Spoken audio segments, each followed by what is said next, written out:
Welcome to the Mentor Podcast, where the most highly motivated entrepreneurs come to get their weekly dose of financial stability with host Ron LeGrand, as well as other nationally recognized thought leaders who will teach you how to get, grow, and protect your wealth. Well, hello, everybody. This is Ron LeGrand again, bringing you another episode of the Mentor Podcast, designed to help you make more money, make it faster, retire quickly. And boy, do I have the right guest on here today to help you retire quickly. We have Nate Hare from Quest IRA here to answer some questions in our ongoing coverage of how to use your IRA to make money. We did a podcast previously, but we've got a lot of requests for additional questions, so we're going to cover them here. And Nate, are you ready to go, sir? I am ready. Got to correct you real quick, though. I still make the same mistake, but we are a Quest Trust Company now. Oh, well, excuse me. Geez, it ain't going to take me but about a year to get that right. Okay. It's okay. I understand. All right. So let's assume that our listeners have not heard our previous edition of this. So who is Quest? Where are you? And what do you do? Quest Trust Company is a self-directed IRA custodian. We're based in Houston, Texas, but we've got clients all over the country. And basically what we do is we just allow people to use their retirement accounts, whether it's IRAs or old 401ks, and direct those into investments like real estate, promissory notes, investments into private companies, or anything outside of the stock market. So we hold non-traditional assets in our clients' retirement accounts versus the traditional assets like stocks and bonds and mutual funds. But you are a self-directed IRA company, which means you don't pick investments, you don't recommend investments. Your customers do all of that on their own. Exactly. The keys are in our clients' hands. They make all the investment decisions. We just act as the custodian, so they get all their tax benefits and grow those investments completely tax-free. But it is up to them with a self-directed IRA to find their own investments, and that's what you help them with. I see. So in other words, you just hold on to their money, do what you're told as long as it's legal. As long as it's legal. Right. Yep. Okay. That's exactly it. Well, we probably should discuss some of that kind of thing right now. So before we go any further, I have been trying to help people use their IRA to buy properties for, gosh, I don't even know how many years now, at least 20. And I'm not going to probably ever quit because nowhere near enough people are getting the message. But the real key here is not really that you have an IRA, but it's what are you going to do with that IRA to make money in it so that you never pay taxes. And that's where, of course, my favorite is real estate comes in handy, because all the deals we do outside of the IRA can be done inside the IRA and are properly structured. Now, never pay taxes on it. And Nate, tell them the difference between a Roth and a traditional real quick. Difference between Roth and traditional is just how they're taxed. Most people are familiar with the traditional IRA, where you put money into it as a contribution. You typically get a tax deduction. So you get a immediate benefit by writing it off on your taxes. However, you ultimately pay taxes at the end of the road when you take distributions, preferably at retirement age. The Roth IRA works the polar opposite. When you make contributions to a Roth, you don't get a tax deduction, but the trade-off, I think, is pretty sweet. Since you're putting after-tax dollars in the Roth, if you play your cards right, you can grow your Roth completely tax-free and penalty-free. And all it takes is to have the Roth IRA open for 5 tax years and be above the age of 59 and a half. And at that point, you could take distributions out of that Roth IRA for the rest of your life completely tax-free and penalty-free. So that's advantageous to the guy or the gal that can take a small amount of money, make it larger. You'd rather pay taxes on the smaller bucket of money versus the larger bucket of money. And you'd rather than make more money because you get a little bigger fee, don't you? Oh, yeah. I mean, truthfully, we want successful investors. I mean, we're a fee service business.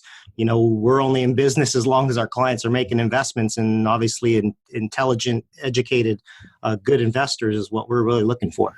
So really, you want them to make a lot of money and fill up their IRAs for greed purposes. Is that not right, Nate? Well, yeah, I think it's twofold. I think it's always fun to stick it to the government with their own rules. So I get passionate about teaching people the rules that are out there for everybody. It's just not taught to us in schools. You got to search out this information kind of on your own. Yep. But at the same time, our company grows as our clients do better investments. Okay, for sure. Now, the biggest myth that I have to deal with constantly is that people don't truly understand the difference between a contribution and profit. Contributions are limited to how much per year? Depending on the account, it could be anywhere from $5,500 a year if you're talking about your traditional Roth. And actually, I got to correct myself. They just raised it finally to $6,000 a year if you're under 50. Yeah, they finally raised it. If you're above the age of 50, you can contribute $7,000 a year into a traditional Roth. Employer plans, you can contribute a little bit more depending on your income. You can contribute to ESAs and HSAs as well. But contributions, like you said, Ron, they're completely different from profit. You might be limited on how much you can take out of your pocket and put into the account, but there's no limit on how much the investments can earn by way of profit through rents, appreciation. There's no limit there. Okay. In my world, the world of real estate investing, we take a little bit of money from the IRA, like a $100 earnest money deposit, and we tie up the property or lease option the property or whatever. And we get back a lot more money, like multiple ways to flip properties. But if I want to flip it, and let's say I want to put one under contract, $100 deposit, and I flip it and I get $20,000 profit, that's $20,000 that goes in the IRA, tax-free forever. And there's no limit to how much of that profit we can make per year. So the whole goal is use your IRA as the vehicle to buy properties with instead of doing it outside so that we operate tax-free. All right. We're going to cover right now what are the problems and the solutions, of course, to entity investing. And tell me what entity investing means to you. Entity investing in our world is when IRA invests into a private entity, which could be normally an LLC is what most people think about when they think entity, but entities could also be trusts. They could be partnerships. They could be joint ventures, but it's simply when an IRA purchases shares or purchases interest into an entity. Right. All right. Now, you all should know that Nate comes to all of my Quick Start real estate schools, the 4-day events, and buys lunch and teaches people about IRAs. And at that same event, I teach people some entity structuring. And one of those entities is what I call LLCA, which is an entity that the IRA forms. And I think that's what you're referring to here, correct? Correct. NEA. So the IRA forms an LLC, and then from then on, the business for the IRA is done in the LLC, which, of course, is 100% owned by your IRA. So what you want to discuss is the problems and the corrections of having your IRA form your own LLC. You mentioned you invest in an LLC. I don't want everybody to think that your IRA is going to go out here and invest in somebody else's LLC. Could, but that's not what we're discussing here, right? Right. I think we're talking about forming either single member or multi-member IRAs that own LLCs. And it could be your IRA or it could be a group of IRAs, say like you and your spouse and your kids' ESAs. They can all participate in buying shares into an LLC. And I think that the main problem that people get hooked up on that is a really important topic to talk about is who manages the LLC. The LLC itself isn't the issue. The issue really comes into when you look at the IRA rules, there's certain people that should not, in our view, should not be managing the LLC as the managing member based on whose IRAs are involved. Correct. So you don't want that to happen because you're afraid of a prohibited transaction. So explain what that means.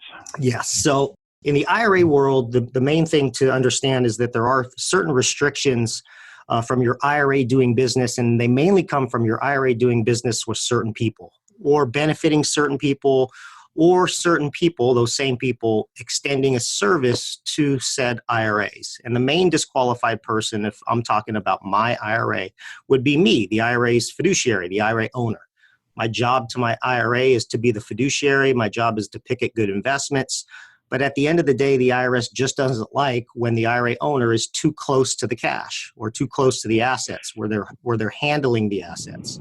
And that's kind of where Would you translate that to mean the IRA just doesn't like for you to personally touch the money in your IRA? Yeah, the IRS just doesn't like when the IRA owner touches the money outside of taking a distribution.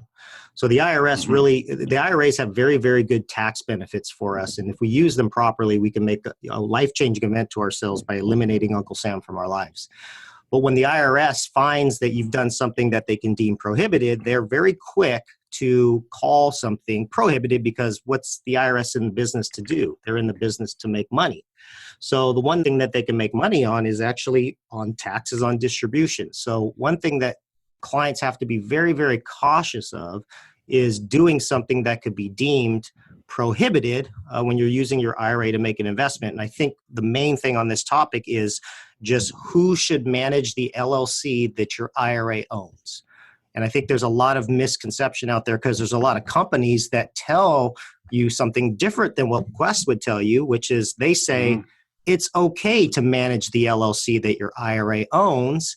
And we are very familiar with their reasoning for it. And I think on this segment, I think we're going to touch into that.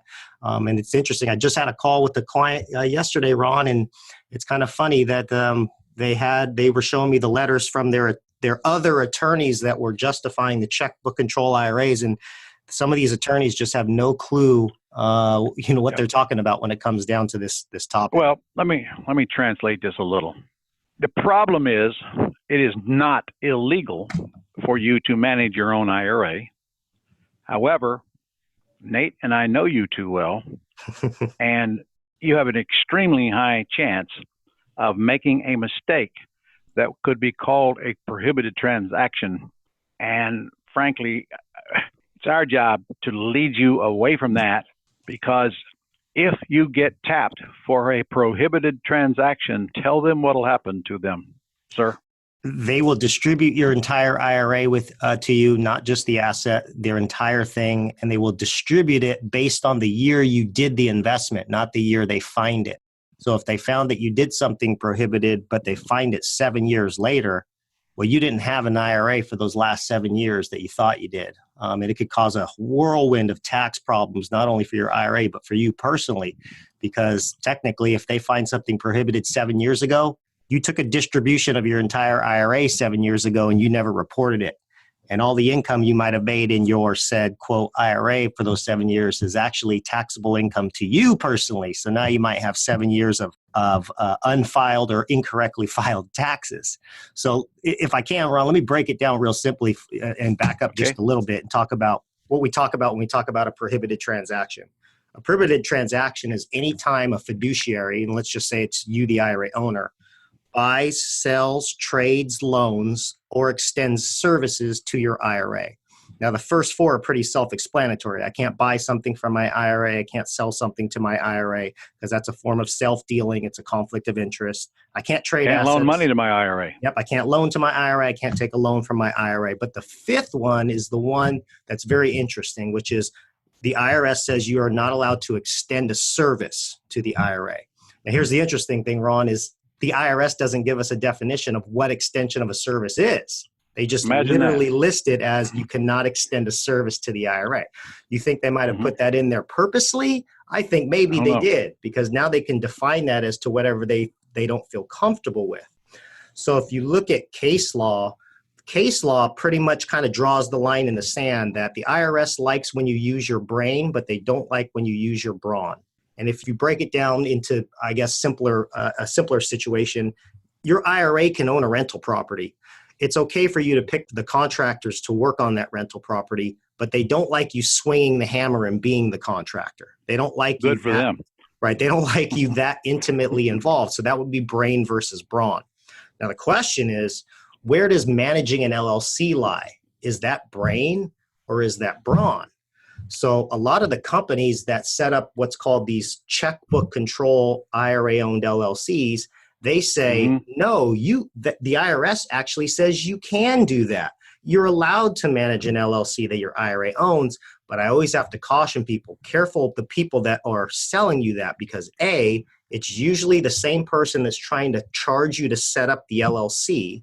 And they're also not giving you all the facts. They're basing all of this on a court case 2 decades ago called Swanson versus Commissioner, where a guy actually won against the IRS. But if you really understand the court case, as like we do, and our president, Quincy's a real estate attorney, we've dissected the case. It's not as clear cut as you would like it to be. So there's always that extension of a service problem, which that court case doesn't address.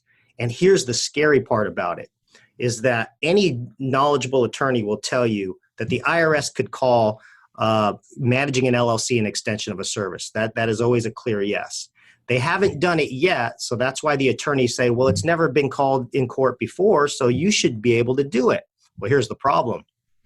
The IRS, I know, is actually gathering information on this stuff. How do I know this? Because in 2015, the IRS changed our reporting requirements for all self-directed custodians. And ever since 2015, when we send what's called a 5498, it's just a tax form that says what the account values are worth. Now they have us add what are the assets in the IRAs. They never did this before prior to 2015.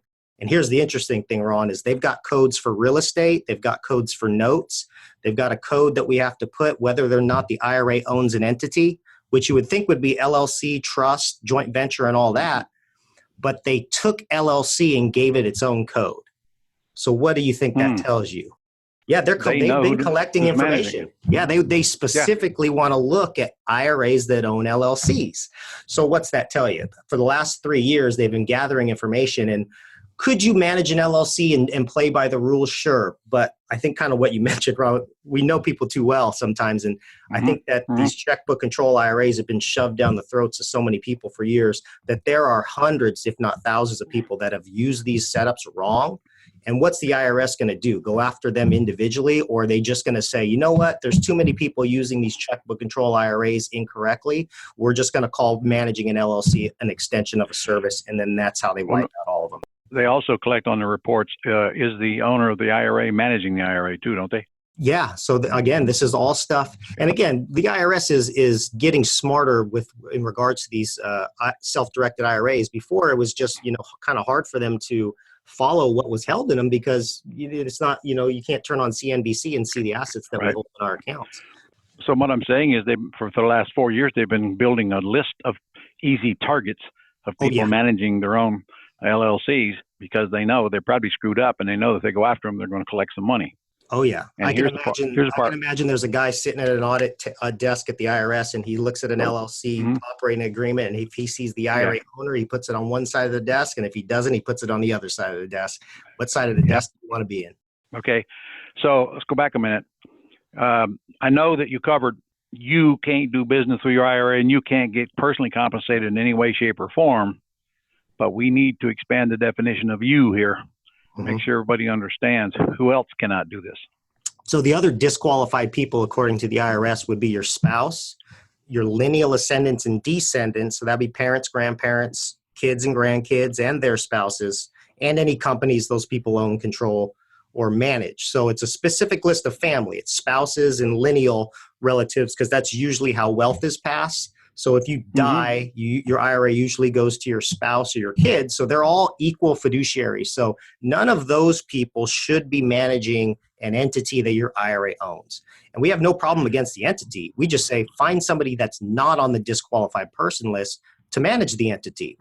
If it's a trustee of a trust or managing member of an LLC, put your brother on there. Put your sister, your aunt, your uncle, cousin, niece, nephew, attorney, CPA, somebody that you trust that's accessible to you, and it's really just a paperwork problem. You just don't want a disqualified person being seen right there on the front lines as the managing member. You want somebody that's not disqualified so that the IRS doesn't go snooping around into what you're doing. Okay. And of course, you can use any friend or, in fact, any employee. Yeah. And I would always say somebody you trust that's accessible that, trust with the checkbook. But on the other hand, when you appoint a manager, you can also disappoint a manager and get rid of them if you need to. So it is true. They write the checks. Yep.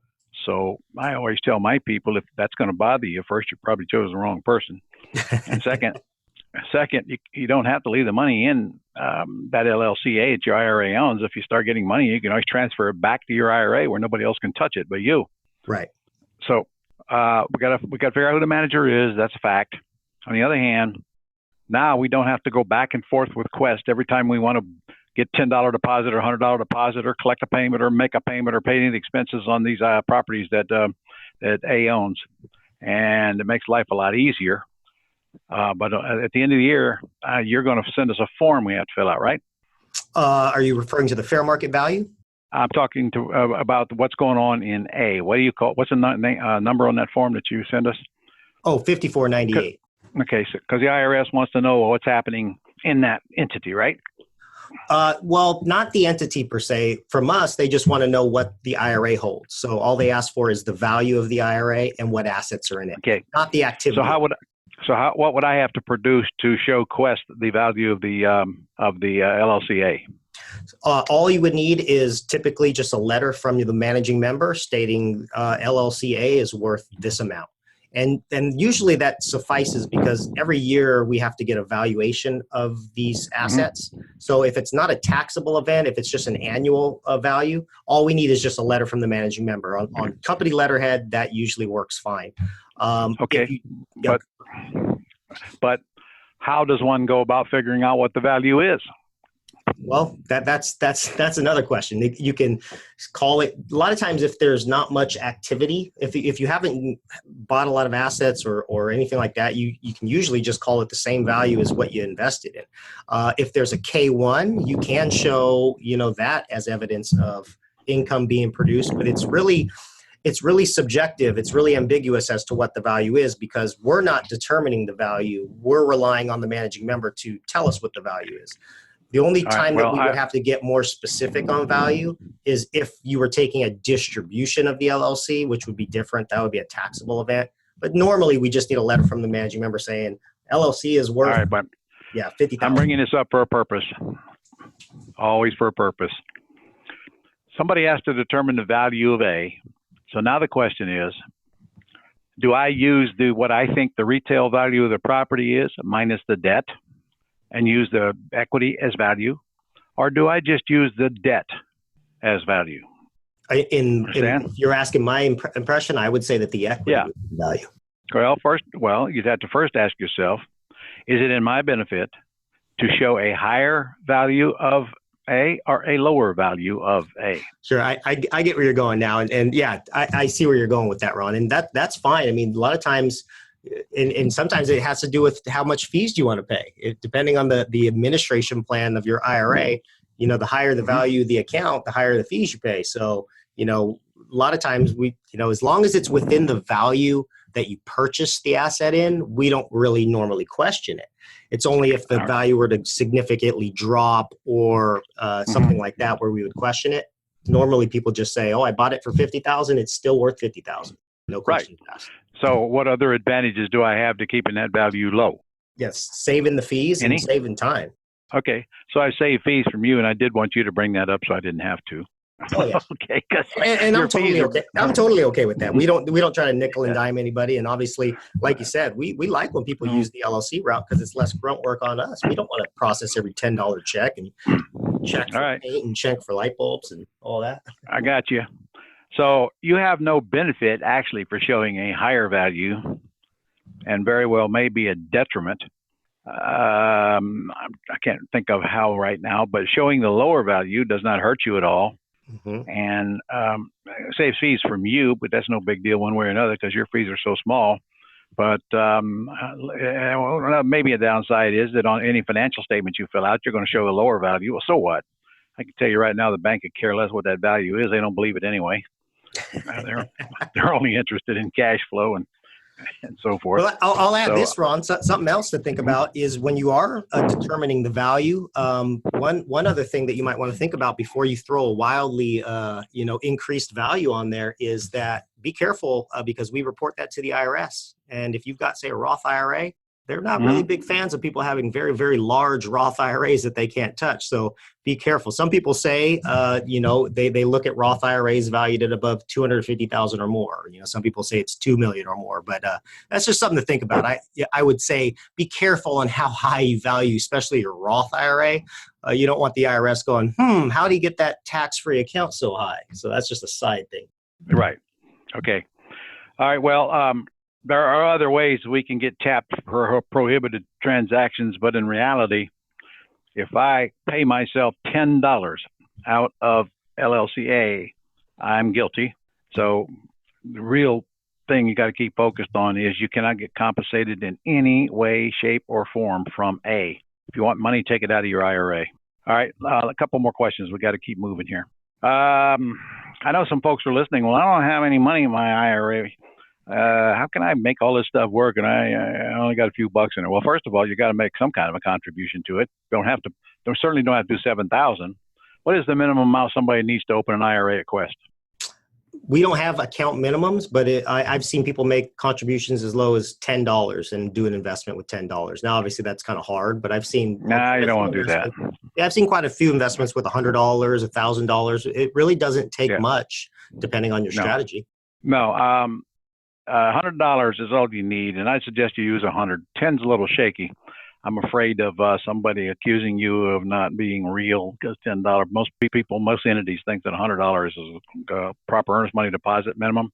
I agree. So that's the whole goal there. You take enough out of your IRA to make an earnest money deposit on the property you're putting under contract, regardless of what kind of property it is. Now, caveat: if you're buying a property from a bank, obviously they're going to want more than 100. They're probably going to want a minimum of 1,000. So if you don't have money in there, just make a contribution. So now you just take that deposit, and then of course your exit strategy is relevant to what kind of deal you're buying. A lot of people wholesale from their IRAs, don't they? Yeah, wholesale, or even better, real estate options are great. Just a different way of kind of assigning contracts. Real estate options are good. I have a friend of mine in Houston. I think I told you this, Ron. He did a $10,000 real estate option, and in 2 years it paid out $297,000. That'll work. That's a pretty good rate of return. To a Roth IRA. Tax-free. Oh, yeah, tax-free. Yeah. And in reality, that's kind of what a wholesale deal is anyway. It's an option. You're just using a purchase and sale agreement instead of an option agreement. To add on to what you said, Ron, if people don't have a whole lot of money, like you said, it doesn't take a lot to start. But with the Roth IRA, one of the unique things about a Roth IRA is when you make a contribution, since it's after tax, you can always take out your contributions anytime, tax-free and penalty-free. So say you threw in $1,000 into a Roth IRA as a contribution, and then you did a wholesale deal and made 10 grand. If you needed your 1,000 back out, you could take that 1,000 out tax-free and penalty-free without any seasoning required on that. Well, and there you go. So again, it's about leveraging your brain and using the IRA as the entity to buy or control the property so that all the profit goes back into your IRA. Now, what if I wanted to rehab a house in my IRA, Nate, but I only had $1,000 in it? How in the world am I going to do that? Or if I want to pay cash for it and renovate it? Well, there's a lot of different ways you can do it. You just don't want to inject any of your personal money into it unless you're partnered at the beginning, or do the rehab yourself physically. But there's banks out there that have IRA loans. You can get money partners always work. So you might set up maybe a joint venture or something like that. I'm oversimplifying, things, but you can set up a joint venture where your IRA puts up a certain portion and maybe somebody else's IRA puts up a larger portion. No, I got a whole lot better idea than that. Okay, go ahead. Fire away. Okay, well, first of all, one of the things you cannot do is guarantee debt for your IRA. So let's get that out there. And you can't guarantee debt for your IRA, and you can't pay any of the expenses of your IRA. Of course, you can't take any money out of your IRA except through distributions. So your IRA cannot borrow money unless it's non-recourse debt, meaning no personal guarantee, no IRA guarantee. However, it can borrow money from private lenders, non-recourse, and you got a guy's got a couple banks that can borrow from too, right? Non-recourse. Oh yeah, that lend IRAs. Yeah. Yeah. Okay. North American Savings Bank, First Western Federal. All right. So here I got me an IRA set up, and I don't know, I got $500 in it. So I'm certainly not thinking about paying cash for a house and renovating one. However, why not? All you need is enough to put an earnest money deposit on the property, then go do your due diligence. And if it's still a go, now go get a private loan for more than you need. Write that down. Always borrow more than you need to cover the cost of the purchase, the cost of the repairs, and then some. Just remember, you cannot take a dime out of that loan. It must all go in your IRA and stay in your IRA until you get ready to retire. But very simply, you close the loan and the purchase on the same day. So your IRA does not need the money. It's borrowing the money, and it's actually borrowing more than it needs. So you don't have to worry about having the money in there. You do have to have an IRA open. That would be good. But you do have to make the offer in the name of the IRA. Is that right, Nate? Yes, that's one thing people misconstrue too. They think that they go out and do the investment and then put it in the IRA. You actually have to instruct the IRA to make the investment, and that's what we help you with. That's part of the process. Okay. However, we're both wrong because your IRA is not buying the house. your LLCA is buying the house. Sure. So you're going to make the offer in LLCA that your IRA owns. I don't ever want your IRA's name on public record as the owner of anything, or even on the top of the contract as the buyer of anything. This is why we use entities. So you simply close the loan and close the purchase at the same day, which is how almost all of them are done anyway. The only difference is it's in your IRA, not outside of your IRA. So LLC borrows the money, no recourse to LLCA, borrow more than you need, goes in your IRA. You got to make sure you don't start taking money out of there and trying to get around the rules. When you get around the rules is when you're burying skeletons in your closet. It might come back and bite you in the fanny later. So I'm going to say it again. You cannot make one dime off this rehab deal except that's what goes in your IRA. Can I touch on that, Ron? You actually brought up something very important. Is a lot of people think that, based on the IRA rules, my IRA is very, very well protected. So, nobody will ever look at this. And that's true. Uh-huh. Like your IRA is actually protected both state and federally, even from lawsuits, even from owing the IRS. Sometimes they can't pierce the veil of your IRA to collect. However, if you fall into some money problems personally and you say you have to go through bankruptcy, this is the most common circumstance where I see people's IRAs get audited. It's not because the IRS started at the IRA level. It's because something the person did in their personal life. They might have filed bankruptcy, and you've got a smart trustee that's trying to pay the creditors, and you've got a sizable IRA. The only way that they can get money out of that IRA is they start digging and try to find a prohibited transaction. Because if they find a prohibited transaction, they force a distribution, and that IRA you thought was protected is now liquidated to go pay your creditors. There you go. And make no mistake about it, the IRS can get the money in your IRA. That's one gorilla you do not want to dance with. Yeah. And that's about the only gorilla. There is another a mistake you can make, though, and that's if you have your IRA on public record as the owner of a property, and then something happens in that property that causes a big lawsuit and judgment. They can absolutely take that IRA because it was the owner of the property. So never, ever let your IRA be on public record as the owner of anything. But I believe in some states too, correct me if I'm wrong, Ron, that they have tenant landlord liability. So where your IRA, if you got a slip and fall on an IRA-owned asset and it's just owned in the IRA, they don't consider the IRA a landlord. They actually will go through to the IRA owner and call them the landlord. So that's one of the benefits of using an LLC is to isolate that problem. LLCs are around to protect us. Now, one more question, and we're going to get off this thing. You said that I couldn't personally participate in the rehab or touch my house, any of that stuff. However, do you see any issue with me making the decisions on which buyers I want and which sellers I want and so forth?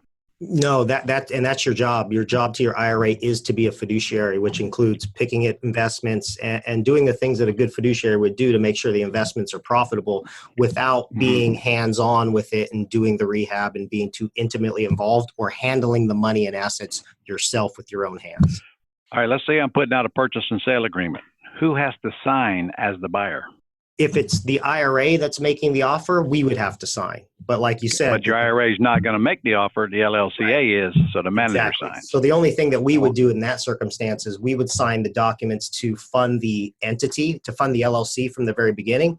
Once the IRA money is in the LLC, it's up to the managing member and to sign the checks and do all that. We're kind of hands off at that point. Yeah. Another reason to do it in the LLCA to keep you guys out of it, so you don't have to go back and forth signing stuff. Yeah, it's a lot easier for the IRA client and for us. Okay. And when I open LLCA, I have to pay an annual fee to open a corporation.